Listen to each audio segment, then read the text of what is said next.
Well, a fine good evening, everyone. This is Patricia, and I am traveling for history. I'm in Lakeview Cemetery in Burlington, Vermont today, and my GPS tells me that the person I'm looking for is in this general area. Not that I have found his grave. Nope, not even close. So, since GPS tells me this is the general area, I'm just going to sit here, and if I find his grave, I'll do an up-to-date video on how you can find it as well. But the person I want to talk about is Theodore S. Peck.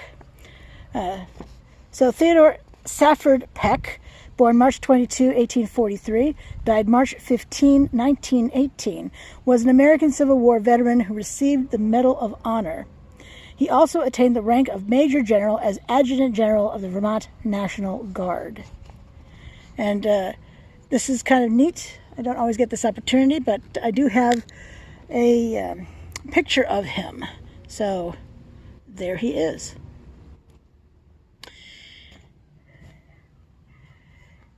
Peck was born in Burlington, Vermont. He attended local schools and was prepared to attend the University of Vermont when he opted instead to enlist in the U.S. Civil War. He tried to enlist into the military on 4 previous occasions, but in every case he was turned down because he was too young. In 1861, he applied for military service a 5th time and was appointed a private in Company F, 1st Vermont Volunteer Cavalry. He took part in engagements at Middletown and Winchester, Virginia, in May 1862. In June 1862, he was appointed Regimental Quartermaster Sergeant of the 9th Vermont Volunteer Infantry.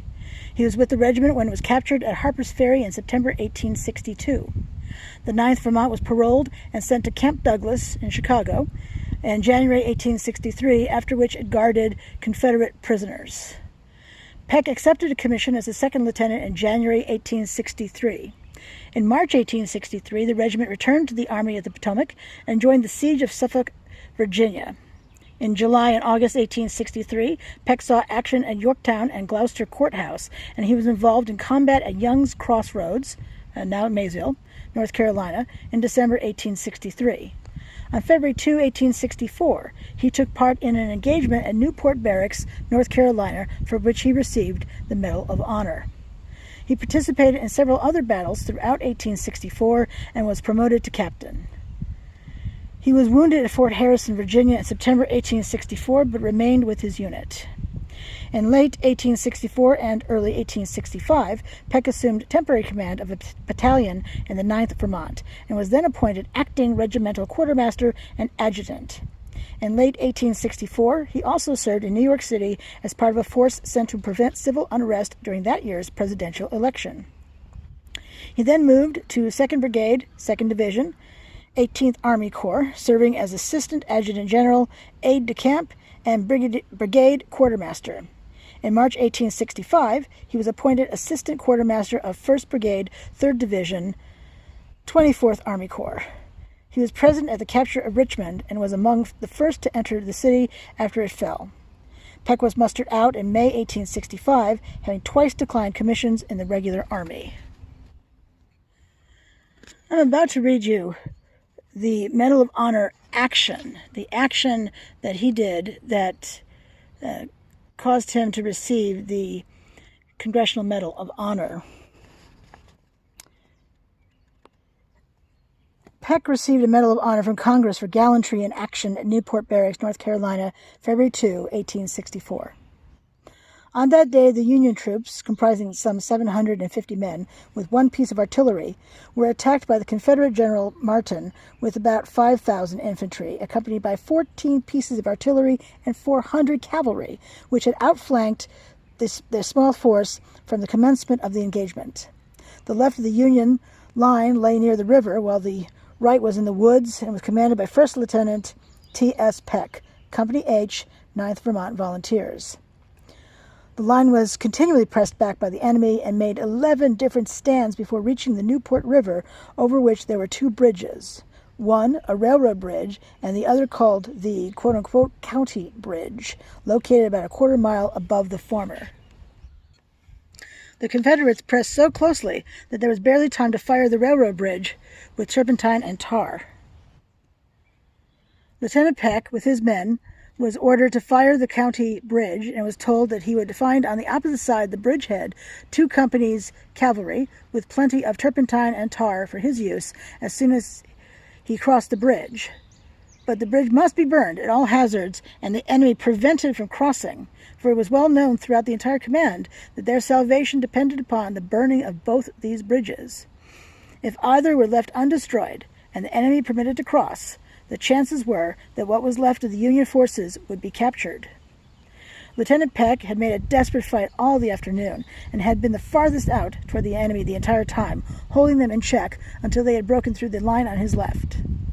At this time, the Union troops had mostly crossed the railroad and county bridges and were rapidly falling back down the county road toward Beaufort, while Lieutenant Peck's rearguard was hotly engaged with the Confederates who were close at his heels. He had sent a non-commissioned officer to the bridge to see if everything were in readiness to fire the same after he had crossed it. The sergeant had just reported that there was no tar, no turpentine, and no cavalry. In fact, there was nothing. All had fled. Lieutenant Peck, leaving one half of his men with their officers fighting the enemy, with the other half ran down the hill to the bridge, determined to destroy the same if possible. Finding that some of the planks were not spiked down, he had these torn up, and being fortunate in finding plenty of dry grass in the vicinity, which his men pulled up from the ground, he had the same placed in readiness for burning the bridge, then ordered his men who were fighting to stop firing and rush across. This order was instantly obeyed, although some were killed and wounded in leaving the enemy, who came forward on the run, increasing their musketry fire. As soon as the men from the hill had crossed the bridge, they commenced firing upon the enemy while the others of the party ignited the dead grass. The Confederates brought up a battery and poured in grape and canister, but the rear guard of the 9th stood to the bridge until it was destroyed and the enemy prevented from crossing. The river at this point, although narrow, was very deep, and the enemy was obliged to construct a bridge before crossing the stream, which gave the Union men an advantage of about 3 hours and saved the command. The Medal of Honor citation reads, "By long and persistent resistance and burning the bridges, kept a superior force of the enemy at bay and covered the retreat of the garrison." I don't know about you, but that gave me the chills.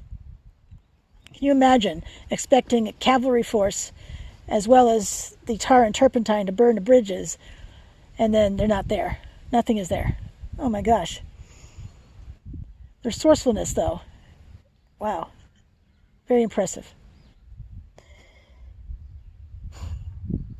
So his business career. He was the principal of T.S. Peck Insurance, and I know that locals will certainly know that name, a Burlington insurance agency that represented fire, life, marine, and accident insurers. T.S. Peck's client base grew throughout Peck's life, and included customers in both Vermont and Canada. He was also involved in many other Burlington business ventures, including serving on the board of directors of the Porter Manufacturing Company, Baldwin Manufacturing Company, Burlington Shade Roller Company, and Powell Manufacturing Company. If I'm not mistaken, they were all down at the waterfront as part of the Pioneer shops, and I'll be offering a video on that pretty soon. I just find it a really fascinating area. Peck was an active member of the Grand Army of the Republic, the military order of the Loyal Legion of the United States, and the Reunion Society of Vermont Officers. He was also a member of the Society of the Army of the Potomac and served as commander of the Medal of Honor Legion of the United States. Peck was also an original incorporator of the Sons of the American Revolution. In addition, he was active in the Society of Colonial Wars, General Society of the War of 1812, Military Order of Foreign Wars, Masons, Oddfellows, Knights of Pythias, Ethan Allen Club, Algonquin Club of Burlington, and Lake Champlain Yacht Club. He was also a Freemason and served for 10 years as the Vermont Lodge's Masonic Grand Master. In 1891, Peck was appointed to the United States Military Academy Board of Visitors by President Benjamin Harrison. In 1896, he received an honorary degree from Norwich University. Peck joined the Vermont National Guard after the Civil War and served in various command and staff positions, attaining the rank of lieutenant colonel. From 1870 to 1872, Peck served as Chief of Staff to Governor John Stuart with the rank of colonel. He was subsequently appointed commander of the Vermont National Guard's 1st Infantry Regiment. Peck succeeded James Stevens Peck, no relation, as Adjutant General of the Vermont National Guard with the rank of Brigadier general and served from 1881 to 1901, later receiving promotion to brevet major general to recognize his superior performance. He died in Burlington on March 15, 1918, and was buried here in Lakeview Cemetery.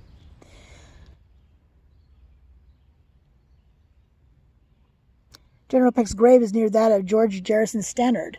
I did a video on General Stannard. I'll include that in the link in the description below. But his grave is near that of George Garrison Stannard, who had been Peck's commander in the 9th Vermont. Theodore S. Peck married Agnes Louise Leslie, July 29, 1843 to November 15, 1917, of Toronto, Ontario, Canada, on October 29, 1879. She was active in several civic and fraternal organizations, including the American Home Missionary Society and the Daughters of the American Revolution. I have another picture to show you. This is of General Peck as Adjutant General of the Vermont National Guard circa 1890. This is supposed to be his grave marker, which, as I said, I've not been able to find yet. But perhaps next time when I'm here, I'll search for it again. Anyway, that's what I wanted to say about General Peck. So thank you so much for coming with me, and I would love it if you would like my video, if you would comment in the comments below. If you'd subscribe to my channel, if you enjoy these videos I'm making, please subscribe. I've been posting a video every single day since May 22, and I'm not going to stop now. Why would I stop now? It's July finally. Alrighty, so until I see you again, you have a great day.